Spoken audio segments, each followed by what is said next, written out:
Está no ar mais uma edição do nosso Sala de Entrevistas e hoje o programa vai receber a visita de um missionário africano que está radicado no Brasil há 30 anos. Ele mora na cidade de Belo Horizonte, capital de Minas Gerais, e veio falar sobre um assunto muito grave. Recentemente, no mês de março, o ciclone Idai acabou devastando alguns países da África. E, obviamente, que aquelas comunidades estão precisando de ajuda, até em virtude da vulnerabilidade social em que muitas delas acabam sobrevivendo. Tenho a honra de receber aqui no estúdio do Sala de Entrevistas, pastor Seraf Gange. É assim que fala? Sim, Seraf Gange. Falei certinho a pronúncia. Muito certo. Nos bastidores o senhor está falando que Seraf em inglês vem de serafim, que é anjo. Anjo. Isso. E o Gange é o nome do meu avô, que quer dizer príncipe. Príncipe. É. Tá bom. Pastor, conta um pouquinho da sua história. O senhor é de Angola. Sim. Eu nasci na República de Angola e aos 19 anos de idade eu vim para o Brasil, atraído pelo carnaval, e nessa ocasião eu tive uma experiência com Jesus. Eu comecei a ler o Novo Testamento no hotel e através do Novo Testamento nasceu no meu coração o desejo de buscar a Deus e experimentar uma vida melhor.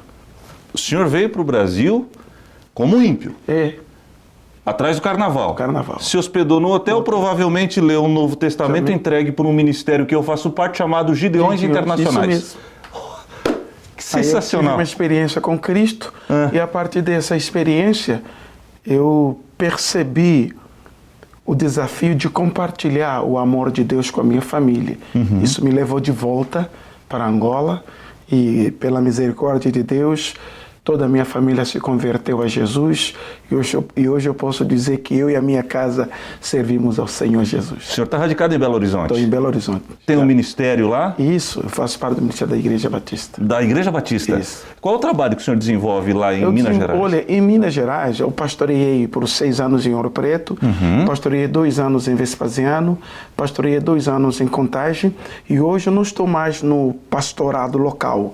Eu estou desenvolvendo um trabalho missionário, trabalho de mobilização e evangelização. O senhor também tem um trabalho muito importante no Vale do Jequitinhonha. Vale do Jequitinhonha. É a região mais pobre do país? Pastor? Fica no norte de Minas Gerais, é uma das regiões mais pobres do Brasil. E a cidade de Itinga, Itaobim e Araçuaí são consideradas como a capital da prostituição infantil. Puxa vida! O Vale do Jequitinhonha é tão pobre que quando lançaram o Bolsa Família, eles o fizeram na cidade de Itinga. Na época, Itinga era a cidade mais pobre do Brasil. Hoje é Belas Águas. Que também é na região? Que é Maranhão. Ah, no Maranhão. No Maranhão fica a cidade mais pobre do Brasil, Belas Águas. Tá bom. Mas hoje o senhor veio aqui ao programa falar de uma situação muito peculiar e muito complicada que acabou acontecendo lá na África, falando dos seus conterrâneos africanos que passam por uma situação muito difícil. Foi no mês de março, o ciclone Idai, é assim que fala? Sim, sim. Ele atingiu quais países? Heber, a nossa história como povo africano é dura e muito triste. A África é um continente constituído por 54 países, com 930 milhões de habitantes, porém dividido em vários blocos. É do seu conhecimento que vou expor agora. Nós temos as guerras na África, temos as secas, as invasões, epidemias e muitos outros males que assolam o nosso país. Mas além disso tudo, no dia 26 de março, ocorreu o ciclone Idai, que atingiu a República de Zimbábue, Moçambique e Malawi. São países que já enfrentam a vulnerabilidade social. Dos 20 países mais pobres do mundo, 18 estão na África. Certo. Malawi, Zimbábue e Moçambique fazem parte dos 18 países mais pobres, dos 20 países mais pobres do mundo. Então imagina um país que não tinha quase estrutura nenhuma e o mínimo que estava realizando foi levado pelo ciclone. Digo levado é porque 90% da cidade, da segunda cidade mais populosa de Moçambique, que é Beira, 90% foi destruída. 90%? 90% da cidade foi destruída. E aí a gente está falando de residências, hospitais, igrejas... Empresas, tudo. Muitas pessoas perderam suas vidas, perderam o mínimo que tinham e hoje estão jogados à própria sorte. E a ajuda, como é que está chegando nesses países? A ajuda, ela está chegando assim, com muita lentidão. É chocante. A gente olhar para a realidade do continente africano, às vezes o descaso com a África. Recentemente ocorreu, por exemplo, vou citar um exemplo, a destruição parcial da Catedral de Notre-Dame. Paris, França. Arrecadaram mais de 3 bilhões de dólares para reconstruir a catedral e quase nada para a África. Então existe, na verdade, um certo descaso. Eu sei, como o senhor também sabe, a África é o continente mais pobre do mundo. Sim. Mas todos esses países que cresceram, eles têm uma dívida espiritual com o continente africano. Nenhuma dessas nações existiriam sem a mão de obra de graça dos escravos. O senhor está falando da escravidão Da mesmo? escravidão, que construíram. Meus ancestrais perderam suas vidas em troca de nada. Construíram nações em troca de nada. Dos maus tratos e da própria vida. Mas vamos deixar isso de lado e temos que caminhar em direção das pessoas com o propósito de favorecê-las com a nossa fé, com o nosso amor, com os nossos recursos, com a nossa dedicação. É isso que me fez sair de casa e estar aqui caminhando pelo Brasil e compartilhando essa fé que favorece pessoas e não somente a mim. Porque a fé bíblica e verdadeira é aquela que favorece o próximo. Porque a fé sem obras é morta. É morta, exatamente. Dos países citados pelo senhor, que foi Zimbábue, Malawi e Moçambique. Dos três, qual a situação pior pós o ciclone? Moçambique. Moçambique? Cidade de Beira. Quais as informações chegam para o senhor de lá? Eu tenho projeto lá. Eu tenho projeto em Moçambique, em Zimbábue e em Malawi. E o que eu tenho uma escola que tem 1.400 alunos. Irmão. Uma escola? É. Meu parceiro José Carlos trabalha comigo há 10 anos lá na África. E o que os seus colaboradores lá da África falaram para o senhor? A escola foi danificada, pastor? Parte do projeto foi destruído. O que eles estão pedindo é comida e remédio. Comida? E remédio. O primordial agora, o que temos que fazer rápido, é providenciar recursos para a compra de comida. E comida do africano é muito simples. Ele é feito de derivado de milho. Então, a nossa comida é feita do milho. Você quer dar uma cesta básica para alguém? É um fardo de milho. A mistura, ele vai se virar para lá. Mas ele, tendo milho, faz um mingau e consegue driblar a fome. E essa situação é a mais urgente. Depois do furacão, o senhor estava falando da alimentação, enfim, enfermidades acabaram chegando também? A África já tem um histórico relacionado a doenças. Agora mesmo está tendo um surto de ebola, que já mataram mais de 1.000 pessoas recentemente. Isso veio junto com o ciclone. Congo Democrático. Então, depois do ciclone, o que ocorreu em Moçambique, Malawi e Zimbábue, é um surto de cólera, que está dizimando muita gente. Cólera. Entenda uma coisa, na África, a pessoa pode morrer por falta de soro. Uma garrafinha de soro custa 50 cêntimos de dólares. Mas tem pessoas que morrem por falta de soro, porque não tem 50 cêntimos do dólar. Porque um africano desses países mais pobres do mundo, ele vive com menos de $1 por dia. É uma situação de pobreza extrema. Extrema. É chocante. Em certos lugares por onde passamos, visitando tribos, parece que o mundo está começando hoje. O senhor fala das condições precárias. As condições precárias. Você olha para as pessoas, você se sente, às vezes, até constrangido, pensando que todo o esforço não está servindo para nada. Quanto mais ajudamos, mais pessoas necessitadas aparecem. A gente vai falar daqui a pouquinho, dentro de alguns instantes, sobre o seu projeto social, de como está sendo a divulgação do Evangelho lá, mas eu acho que, nesse momento, o foco é humanitário.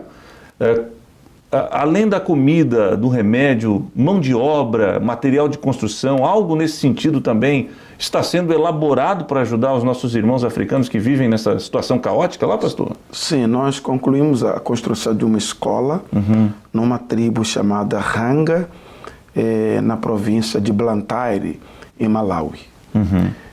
E trabalhamos em Moçambique de 2004 a 2012. 2013 nós mudamos a nossa estrutura para Malawi. É o seguinte, a coisa mais difícil é você abordar uma pessoa faminta com a Bíblia. Isso é chocante para mim. Como ele vai escutar a pregação se ele está com fome? Então, a primeira coisa, suprir a necessidade dele, dar de comer, para depois assentar com essa pessoa.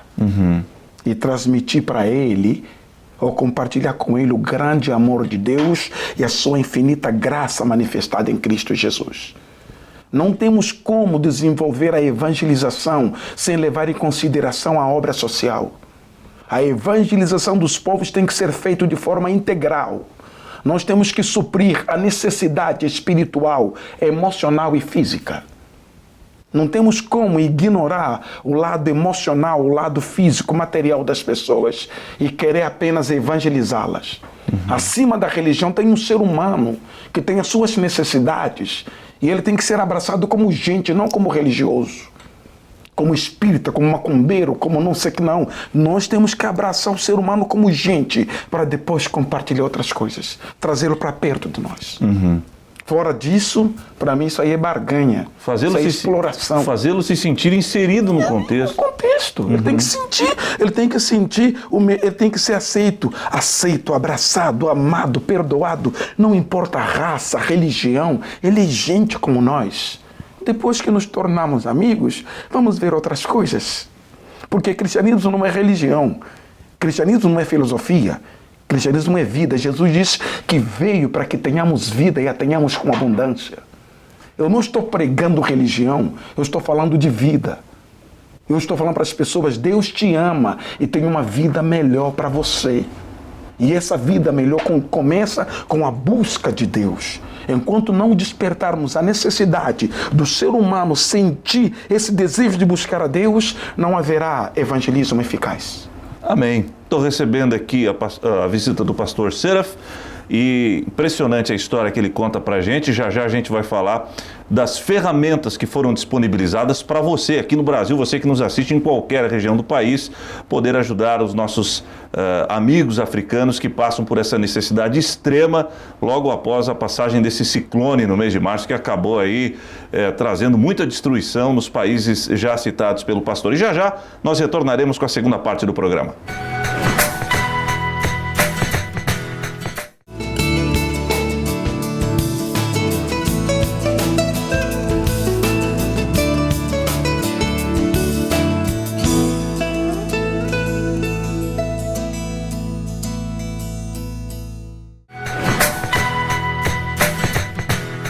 Estamos de volta com Sala de Entrevistas, falando dessa situação triste, caótica, que se encontram os nossos amigos africanos nos países já citados pelo pastor Seraf, que é justamente Uganda, Moçambique, Zimbábue, Malawi e Moçambique.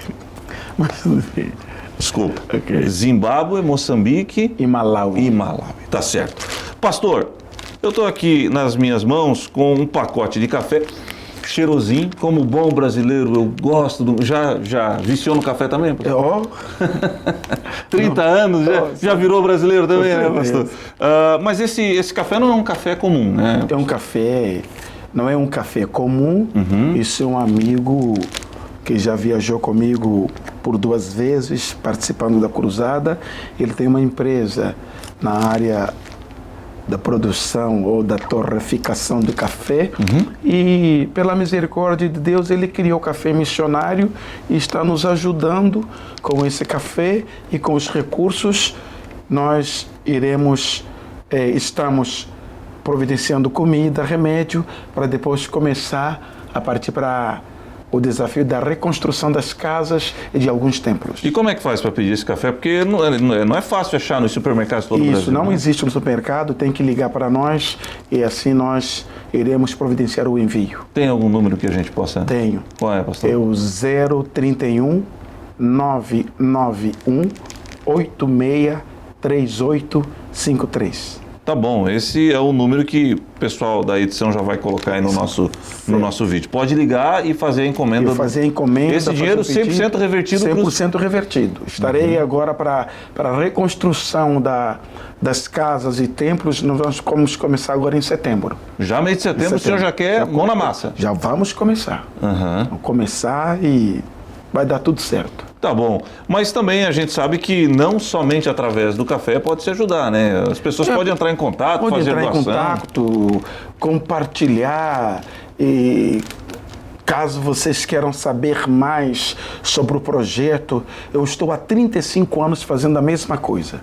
Eu sou grato a Deus pelo privilégio de estar vivo e favorecendo pessoas. Pastor, qual é a situação do evangelho na África? Porque eu sei que existem alguns países que a situação está... Hoje mesmo eu vi uma notícia ruim que veio da Nigéria, né? Que tem uma situação bem complicada lá relacionada a cristãos. Como é que está a propagação do evangelho no continente africano? Nós temos uma situação muito difícil no continente africano. Nós temos a África Branca, que é Tunísia, Marrocos, Algéria, Egito e Líbia. Certo. Esses países quase não se misturam com os países de baixo, que eles são lá de cima, fazendo fronteira com a Europa. E abaixo desses países nós temos outro bloco também que tem a ver com a parte de cima em termos de colonização, que são os povos árabes.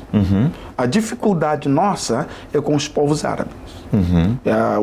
Os fundamentalistas islâmicos que não toleram as demais religiões. Agora mesmo teve um incidente em Mali. Mais de 100 pessoas morreram. Teve essa questão na Nigéria. Vira e mexe, ocorre alguma coisa em Guiné-Bissau. Então nós temos essas dificuldades. Agora, os países que foram colonizados pelos portugueses, esses países são mais tranquilos. Estão 100% abertos para o Evangelho. E apesar de nós termos tido um grande atraso devido ao marxismo em Angola, Cabo Verde, Guiné-Bissau, São Tomé e Príncipe e Moçambique, mas todas essas nações estão 100% abertas para o Evangelho.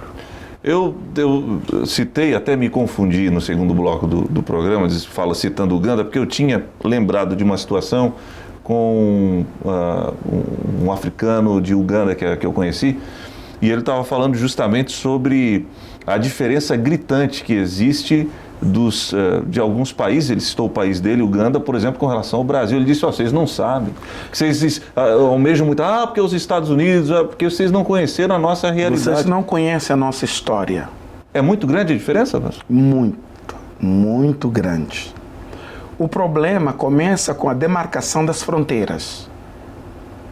Toda dificuldade, na maioria da dificuldade que a gente vive na África, tem tudo a ver com os colonizadores que foram para a África e pelo interesse próprio, a ganância de querer ganhar, saquear, espoliar, eles dividiram os povos, demarcando as fronteiras de acordo com a visão deles. E depois que foram embora, largaram o continente sem nenhuma estrutura. O que a gente precisa, nós africanos, temos terra. A África não era para estar vivendo essa crise de fome, de secas. Nos falta tecnologia. O que tem que mudar na África é a mentalidade. Nós não tivemos uma informação. Nossos ancestrais foram saqueados, espoliados, foram tragos para o Brasil, foram levados para a América do Norte para construir todo esse império. Os nossos jovens, os pensadores, escuta aqui.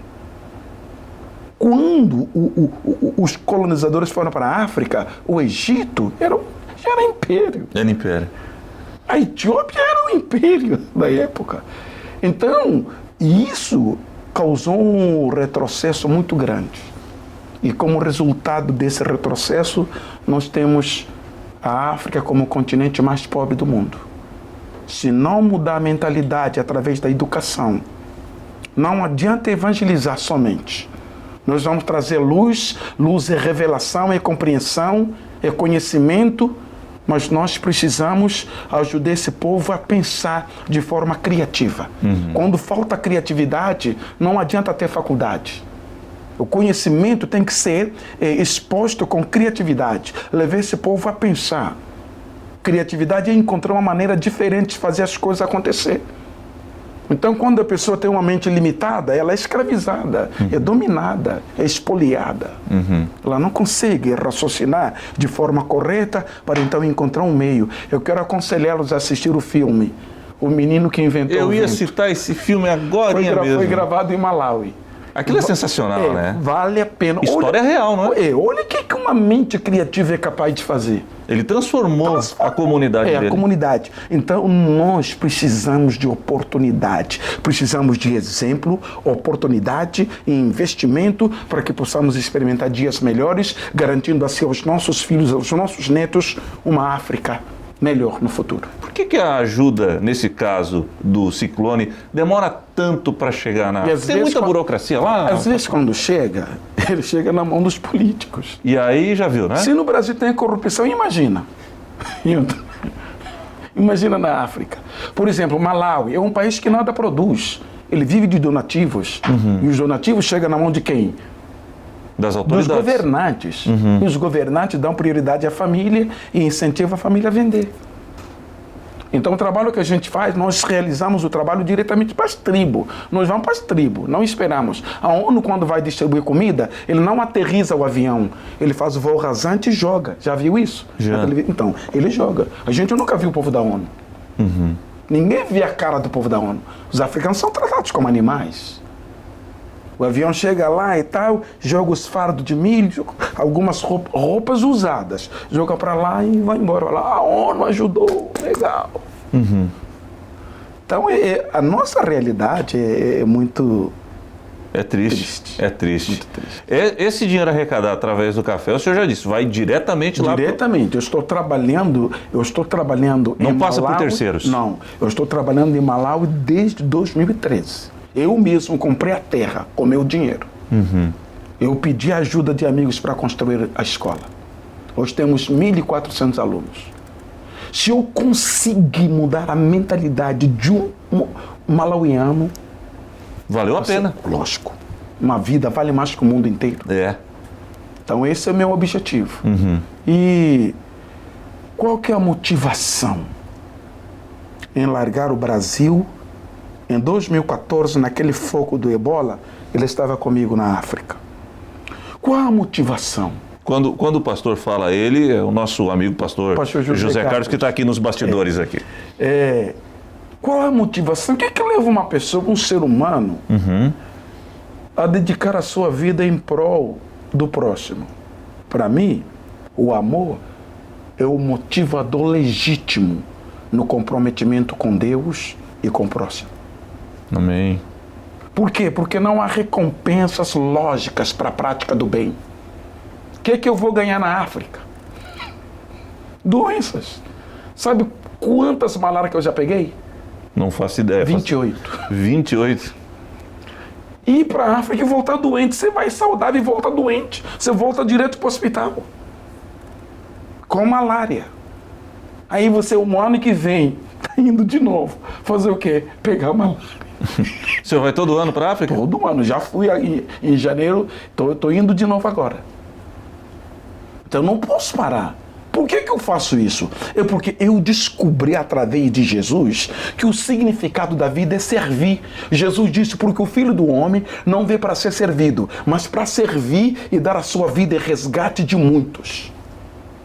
O significado da vida é servir. Se você quer dar um sentido melhor na tua existência, se você quer dar um significado maior na sua existência, sirva as pessoas. Se você não servir, você não está vivendo, você está passando por uma existência vazia de Deus, sem alegria, sem paz. E vocês podem observar isso. O maior índice de suicídio está concentrado nos países ricos. Porque quando você se enche de coisa, você deixa de viver para tomar conta de coisas. É cheio de dinheiro e vazio. E vazio de Deus. De Deus. Servir tem que ser com alegria, com amor, com felicidade. É isso que a gente tem que fazer, se entregar. E quando você partir, você deixou o melhor legado. Qual que é? O exemplo de amor, de compaixão, porque o amor tem que ser demonstrado com a constância da compaixão e misericórdia. Se você não ama, use de misericórdia. Porque você está vivo hoje porque Deus usou de misericórdia contigo. É verdade. Então, quando eu penso na prática do amor, a primeira coisa que me vem, compaixão, misericórdia. Mesmo não podendo, eu vou usar de misericórdia. Porque Deus usou de misericórdia comigo sem merecer. Ele está me mantendo vivo. Glória a Deus. Outro dia, num bate-papo com a minha esposa, eu perguntei, para que Deus está mantendo eu vivo? Sua esposa é brasileira? Brasileira. Falei, por que Deus está mandando uma coisa dessa vivo? Tanta gente boa morrendo e eu vivinho aqui. É porque existe um propósito para o qual Deus está mantendo todos nós vivos. Descobrir esse propósito, temos que caminhar em direção de Deus. Porque Ele disse, buscar-me-eis e achar-me-eis quando me buscardes de todo o vosso coração. Amém. Então precisamos caminhar em direção de Deus para descobrir o propósito dEle, para o qual estamos mantendo vivo. Eu não nasci para ficar rico, não nasci para ostentar riquezas, não nasci para ficar famoso. Eu nasci para andar com Deus. Para andar com Deus tem que morrer para o mundo. Para andar com Deus tem que morrer para a carnalidade. Quer andar com Deus, tem que aceitar a renúncia. Tem que dizer não pro carnaval. Não pro carnaval, chega. E num quarto de hotel... Entrou, acabou. Se Amém. encontrou com Jesus, você abre o peito e vai falando para todo mundo. Glória a Deus. O que representa o Brasil na sua vida, pastor? Escola. Brasil é uma escola onde eu tenho aprendido a amar a Deus de forma assim clara. Não existe nenhum outro... Eu estive em mais de 70 países. Não existe país igual ao Brasil.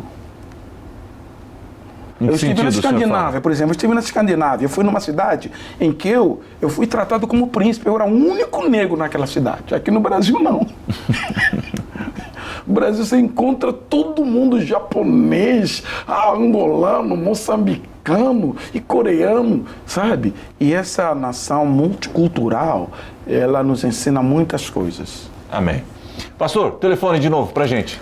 Meu telefone é 031 991 863 863853. De novo. 991 863853. Tá confundindo o número? Vai de novo pra gente marcar. 031 991 863853. Amém. Pode encomendar o café através desse número. Pode ligar. Pode buscar informação. Pastor, eu não tenho dinheiro, eu quero ajudar de outra forma. A gente compartilha e a pessoa ajuda. Pastor, eu quero conhecer o projeto, quero ir contigo. Eu posso levá-lo e chegar lá para mostrar aonde esse tempo está sendo investido. Todo ano viaja comigo de 30 a 50 pessoas. Amém. Muito obrigado, Heber. Eu vejo Deus na sua vida. Amém. Deus é bom, sem Ele nada somos. Amém. Obrigado. Vamos ajudar os nossos irmãos africanos. E semana que vem, o Sala de Entrevistas volta com um novo tema e um novo convidado. Até lá.